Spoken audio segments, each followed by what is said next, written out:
Morning, everybody. We're going to begin a new chapter in our Confession of Faith. We've concluded our study of chapter 2 of God and the Holy Trinity, and today we're going to begin our study of chapter 3 of God's decree. And given the schedule of this semester, I have, including today, 5 more lessons to give, and so I plan to cover chapter 3 in those 5 lessons and conclude it by the end of the semester. Next week, Lord willing, Matthew Brennan will be here, and he will give us an update on his work and the church plant also in Ireland. But in addition to that, I'll have 4 more lessons, and Lord willing, we will cover the decree in them. I mentioned when we studied the doctrine of God that chapters 2 and 3 are really the most technical, the most, in many ways, I don't want to use the word difficult necessarily because that could be a discouragement to you, but some of the more complicated subjects or matters in our confession of faith. And so there's a lot of terminology, a lot of ideas and concepts and names that we need to get a grasp of in order to understand the doctrine of the decree. But it's a very important doctrine, and it's very foundational to things that follow later in the confession. For example, chapter 5 of God's providence relies very heavily upon the chapter on the decree. And the decree sets everything up for what follows. What does God decree? Well, he decrees to create. That's the next chapter. And then having created, to govern and guide all things. That's his providence. And then in his governing and guiding of all things, to permit man's fall. That's the next. And then to redeem man. That's next. So the order of the chapters in the confession follows the order of the unfolding of the decree. So this is a very important chapter. When we study the doctrine of the divine decree, we are in many ways asking the question, why this world? Philosophy is concerned with why is there anything? Why is there being? Philosophers are trying to answer that question. But if we say not why is there anything, but why is there this thing? Why is there this world? Why does this world exist? The answer to that is because of the decree, because God ordained it, because God decreed that it should be. Well, let's study the decree, and we're going to look at paragraph 1. Not all of it today. This lesson and the next one will focus on paragraph 1. But in our confession of faith, this is how it begins, chapter 3, paragraph 1. Read in himself from all eternity by the most wise and holy counsel of his own will, freely and unchangeably, all things whatsoever comes to pass. That's the first part of paragraph 1 in chapter 3 of our confession. And I want in this lesson to focus on the phrase, God hath decreed in himself. What does it mean that God has decreed all things freely and unchangeably, whatsoever comes to pass, in himself? What is the significance of this phrase, in himself, and what does it tell us? Well, before we begin and go through the progression that's in your outline, I want us to gather a little bit of biblical data. And these verses, 2 verses that I'm going to quote to you, are used in the confession. They're referenced in the confession as proof text isn't the right word, but as evidence, foundation for these things. And the first is Isaiah chapter 46 and verse 10, where God says that he declares the end from the beginning, and from ancient times the things that are not yet done, saying, my counsel shall stand, and I will do all my pleasure. So God says the things that are going to happen in the future, but have not yet happened, they will take place according to my counsel and my pleasure. Why is it that these things take place? Why is it that history unfolds as it does? Why this world? Because of God's counsel, because of God's pleasure. And so the word decree is getting at that concept that God has decreed, God has chosen, God has counseled. And Ephesians chapter 1 and verse 10 communicates the same concepts.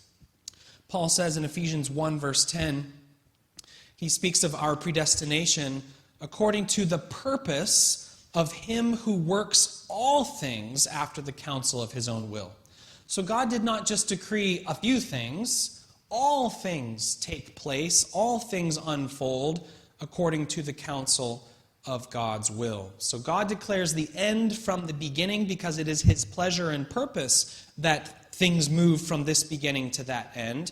And God works all things according to the counsel of his own will. Well, if we begin to study God's pleasure, God's will, God's counsel, God's plan, that is the study of God's decree.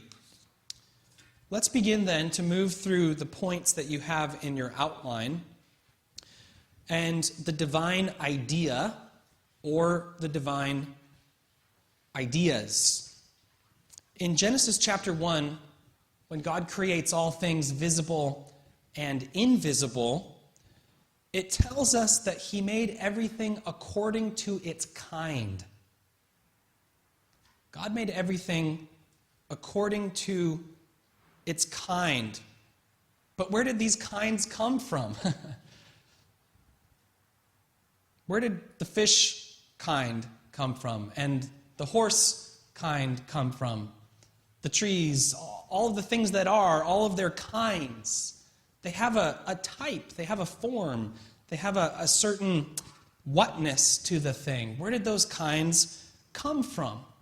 Well, ancient philosophers like Plato said that there is an eternal realm of forms, and the form of all things exists eternally, blah, blah, blah. The idea of all things exists eternally, that's not what we're talking about. God didn't go to the shelf of eternal ideas and say, yes, let's make that one, and let's make that one, because they all have their own eternal existence, but I'm going to materialize, I'm going to give matter to these forms, I'm going to actualize them. That's Platonism, and we reject that, because it assumes that things have their own existence independently of God in some eternal realm of forms. Don't worry about that, because it's not true, you can just forget. God decreed in himself. So the possibility of all things that can be is within God himself. It is within God's own creativity, within God's own genius and wisdom that the kinds of all things possible have their potential. And so God does not look at some external stock of possible ideas and materialize and create those things. Rather, God decrees in himself. So the divine idea, or the divine ideas, refers to God's knowledge of himself and anything that he could make that would imitate or image his perfection.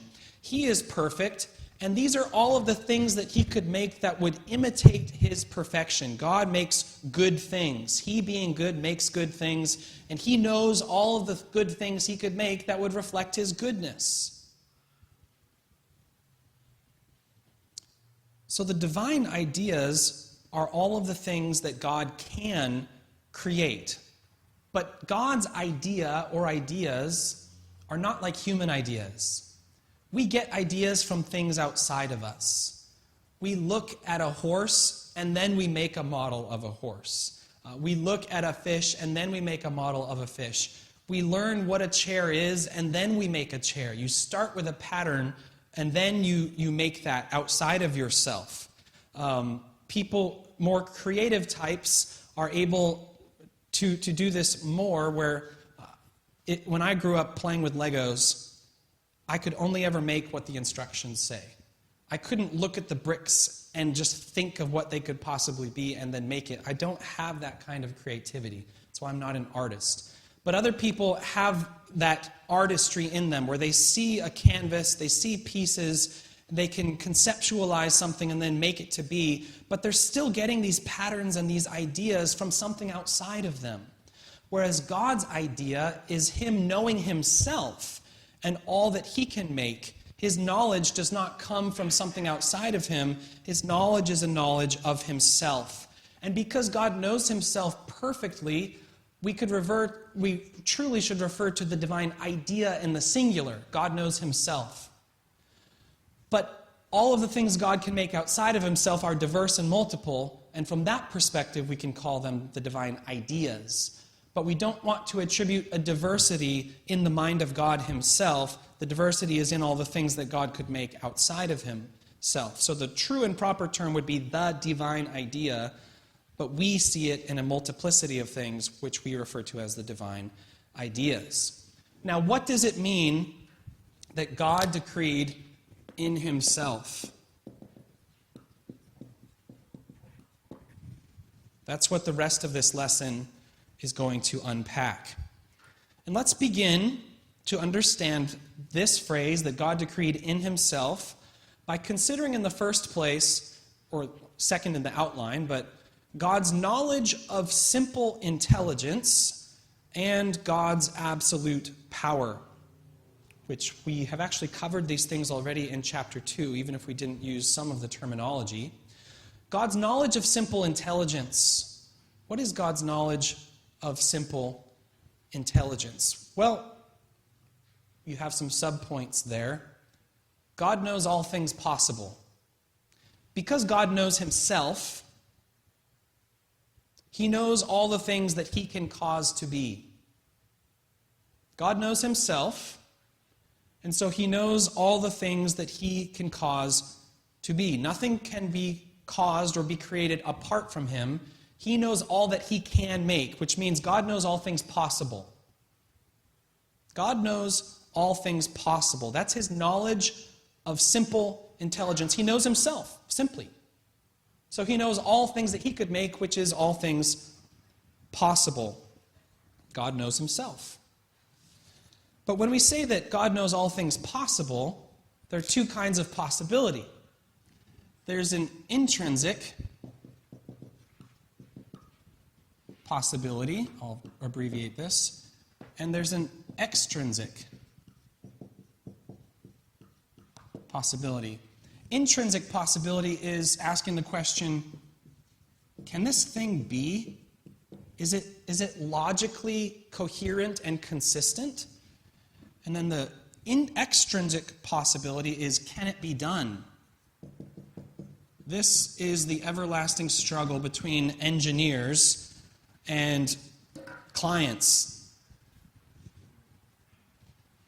Can it be theoretical, logical?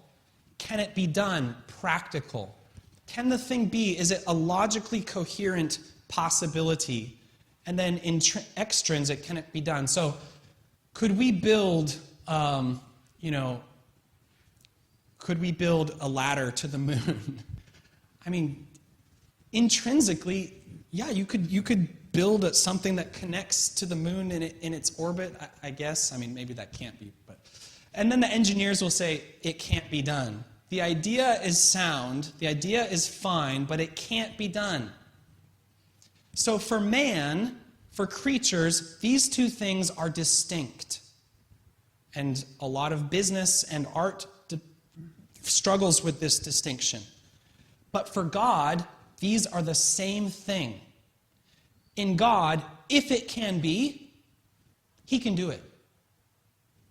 If it can be, then God can cause it to be. And that is his absolute power. God's absolute, meaning without relation.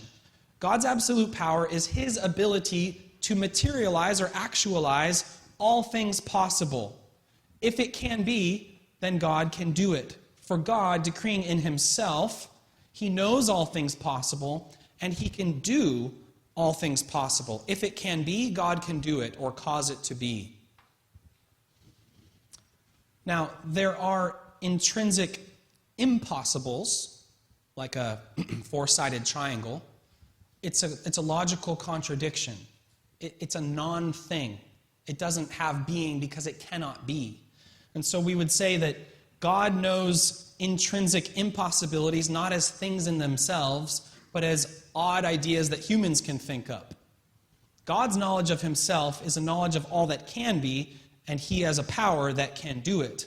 But God cannot do things that are intrinsically impossible because they're not things. It's not that he can't do them, it's that they can't be. So for God, these are one and the same. If it can be, he can do it. His knowledge of simple intelligence knows all things possible, and his absolute power can do all things possible. Moving on, we come to God's wisdom. In the verses that I quoted to you from Isaiah and from Ephesians, the scriptures use the language of counsel, planning, and pleasure, and attributes these concepts to God. So if God knows all things possible and can do all things possible, we come back to the question, why this world? Why these things? Of all things possible, why did God decree in himself this world? Which brings us to God's wisdom.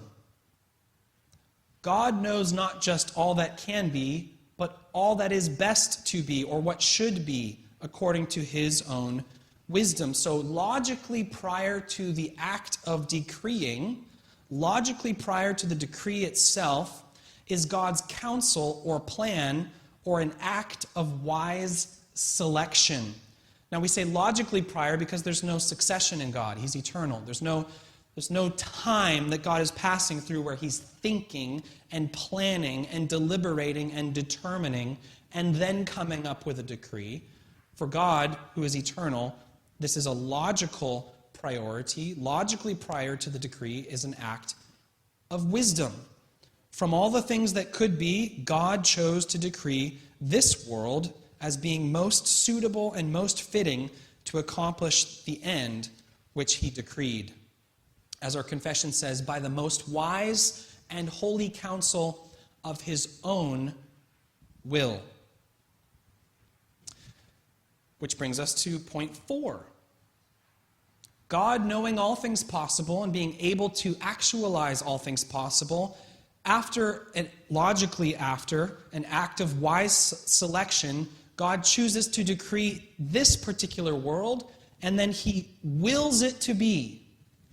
And when God wills this world to be, that is his decree.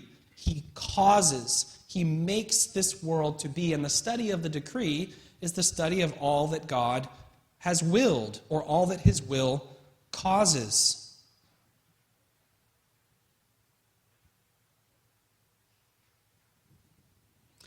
When we speak of God's will, it has an important connection to the liberty or the freedom of the decree, because God does not will this world necessarily. He had to, but he wills it freely. He wills it because he desired to, because he wanted to. It was his wisdom and good pleasure and counsel to will this world.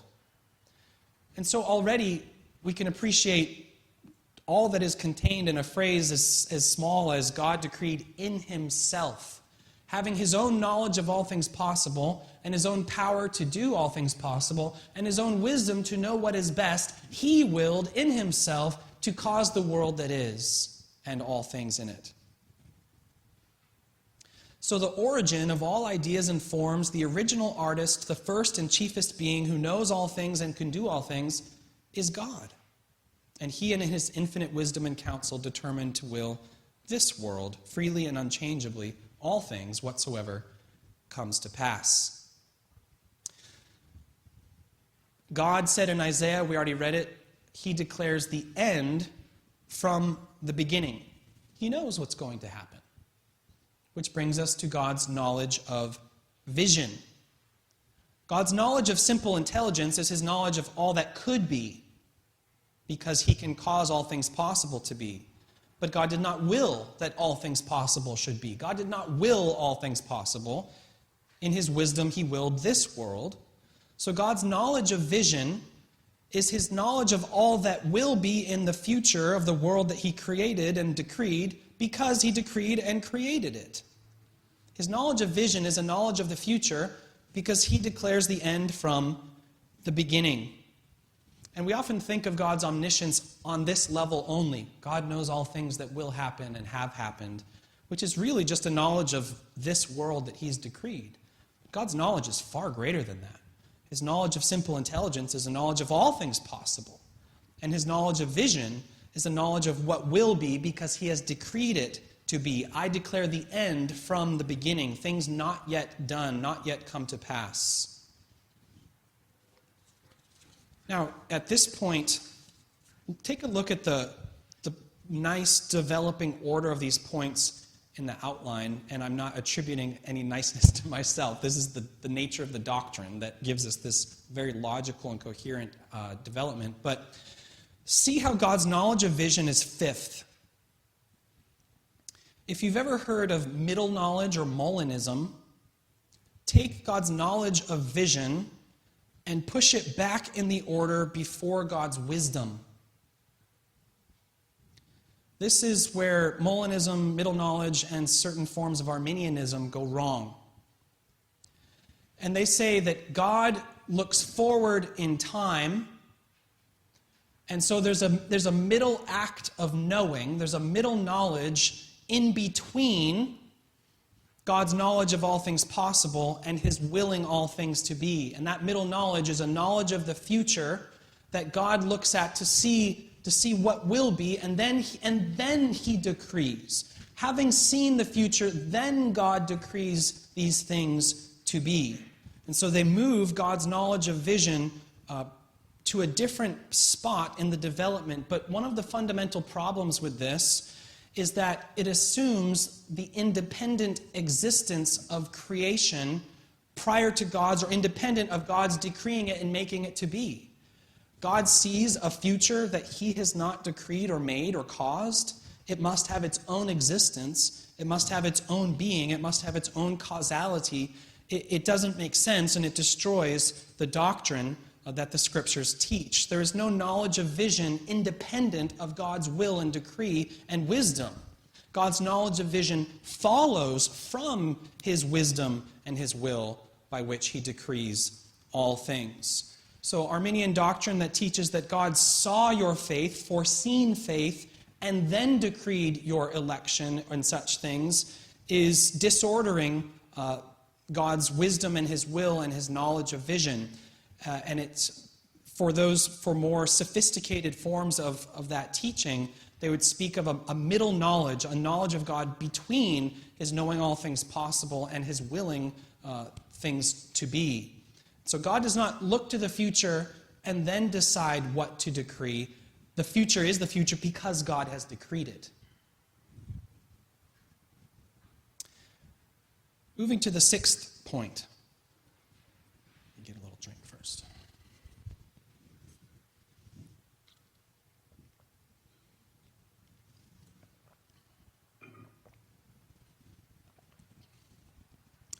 God's ordained power. This is in distinction from God's absolute power in point 2. Point 2, we talked of God's absolute power. God can do all things possible. Point number 6 is God's ordained power. God does what he has willed to do. He has ordained to do certain things, and by his power, he will do certain things. So, for example, if God promises to do something, by his ordained power, he cannot do otherwise, because he has promised to do it, and he cannot lie or deny himself or change his mind. And so we would say that God cannot lie. He cannot fail to fulfill his promises, not because of some weakness in God, but because he has ordained to do what he has done. And so this is one of the reasons why we say that God decreed freely, but also unchangeably. What he has decreed, he will do and cannot do otherwise, because by his ordained power, he does what he has willed to do. God does not will all things possible. He willed this world, and he does what he has willed to do. And that provides a stability to us and our faith, to trust in him. That he has decreed, the end that he has decreed will go to that end. He's not going to switch the end. I've changed my mind. I've changed the plan. God has absolute power in himself, but having decreed this world, he will bring this world to the end for which he decreed it. Unchangeably. Freely decreed it, but unchangeably it will take place as he decreed it by his ordained power. He cannot lie. He cannot deny himself or change his mind. We'll actually talk about that in the sermon this morning from 1 Samuel 15.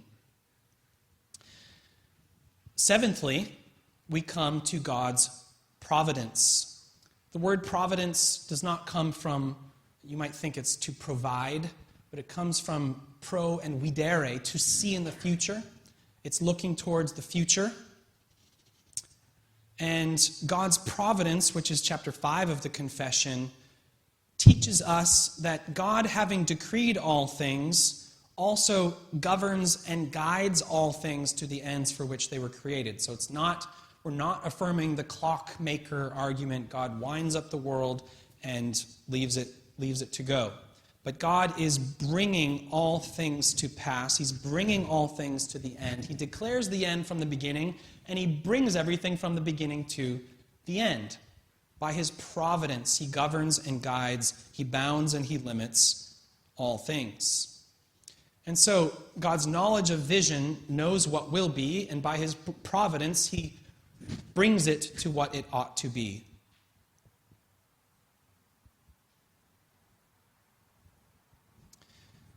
God's providence also reminds us that we need to be careful when we speak about God's decree if we speak of decrees, to understand what we mean by that. Properly, there's one divine decree. God decrees all things freely and unchangeably, whatsoever comes to pass. With one decree. All things are contained within God's one decree. One idea, one decree. But how does that decree unfold and take place in a manifold multiplicity of things and events throughout time that God has created? And so we can make distinctions within God's one decree and then speak of God's decrees, his decree of creation, his decree of permission, his decree of salvation. So if you hear theologians speak about the decrees of God, the Catechism sometimes says, what are the decrees of God? It's not that God decreed this and he decreed that in separate decrees. It's one decree that can be distinguished in its unfolding in time and space, but it's ultimately one decree. And God's providence reminds us of this, that all things are being governed and guided to the end, not diverse ends, but the end for which God created all things. Now, based on the preceding truths, which we have rapidly covered, a lot of concepts, but they all chain together and mutually reinforce one another, we can conclude with two things. First, we see that the decree is eternal. Our confession says that God decreed from all eternity. And so we say that the decree is eternal. And remember, eternity is not some infinite line going backwards. It's no line at all. Eternity is no succession. And therefore, because it is the eternal God who decrees, the decree has no beginning in God, and no end in God, and no succession in God. It's not something that happened to God or happened in God. It's an eternal cause with an inexpressible quantity of temporal and successive effects. So you shouldn't think of, and then God decreed. Well, there's no before God decreed. God being eternal decreed. And we have no other way to conceive of that but in temporal terms, and that's okay. It's okay to think as a creature and speak as a creature. We just don't attribute temporality and succession to God himself. God's decree is eternal because God is eternal. And he decreed time and the succession of all things. And this is important, as we'll see today from 1 Samuel 15, so that we don't take the temporality and the succession of the decree that unfolds progressively and reason those things back into God's being. God declares the end from the beginning. He's not watching to see what will happen along the way, or, got to keep the train on the tracks, got to keep the train on the tracks, got to keep the train on the tracks. God's not figuring it out or making it or worrying, not worrying, but he's not tinkering all along the way. His providence guides all things, yes, but God decreed eternally, one eternal cause, multiplicity of temporal effects. And since we'll talk about this more in 1 Samuel 15, I won't spend more time on it here. And lastly, the other conclusion that we can draw from this is that the decree is universal. Our confession says God decreed in himself all things whatsoever comes to pass. All things. Paul spoke of God working all things according to the counsel of his own will. Isaiah says things not yet done.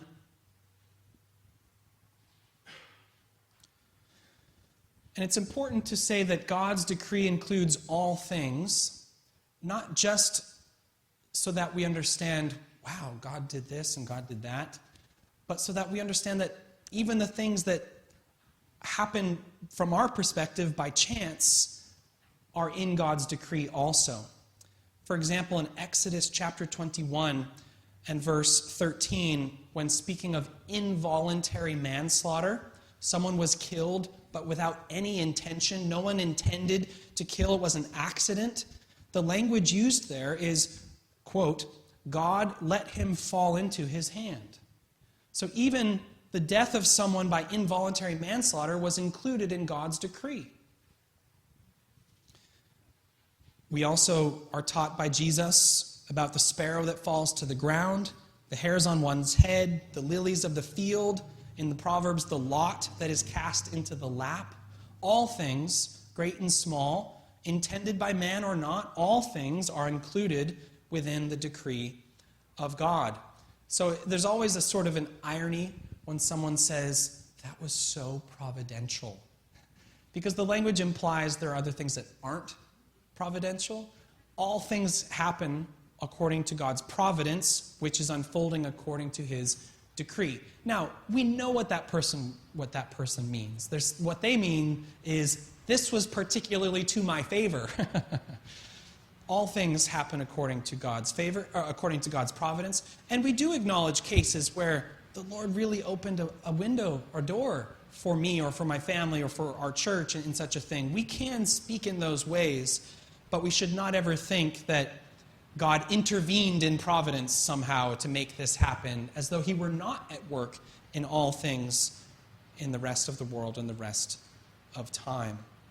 If all things are, why this world? If this world is because God decreed it to be, and his providence is guiding it according to his infallible foreknowledge, that requires us to say all things exist and unfold within the decree and the sovereignty of God. All things macro and microscopic are comprised universally within the decree of God. On the farthest planet we can think of, under the most smashed rock on that planet that we will never see in our lifetime, dig down 50 more feet into that planet, and then dig another 100 feet, and then go left. God decreed that too. Now, there's much more to say about the decree, and we'll cover it in more Sunday school lessons. But this is the foundation. This is the beginning. God decreed in himself. Why this world? Because God knows all things possible. He can do all things possible. In an act of wisdom, he selects to decree, to will this world. Having willed it, he knows what the future will be. According to that infallible foreknowledge, he providentially guides and governs all things. According to his ordained power, he ensures that it happens. And we live within that world thanking God that it's not a wound-up clock, that God is waiting to see what will happen, thanking God that he did not look down the corridors of time and affirm things that we would do, but that God decreed all things, great and small, for his own glory, but also for our good. And there's, as I already said, there's much more to say. The decree, because many questions follow from this. Well, if that's the case, then what about man's liberty? What about sin and the fall and so on? And paragraph 1 immediately begins to address those questions. And that's what we will get to in our next lesson, the rest of paragraph 1. And then later in the chapter on the decree, we'll talk about God's decree of salvation, as well as his decree in relation to means, and his decree in relation to assurance of salvation, and so on and so forth. But this is the foundation. God's knowledge of simple intelligence, his absolute power, his wisdom, his will, his knowledge of vision, his ordained power, and his providence. Praise be God. Thank you very much. You are dismissed.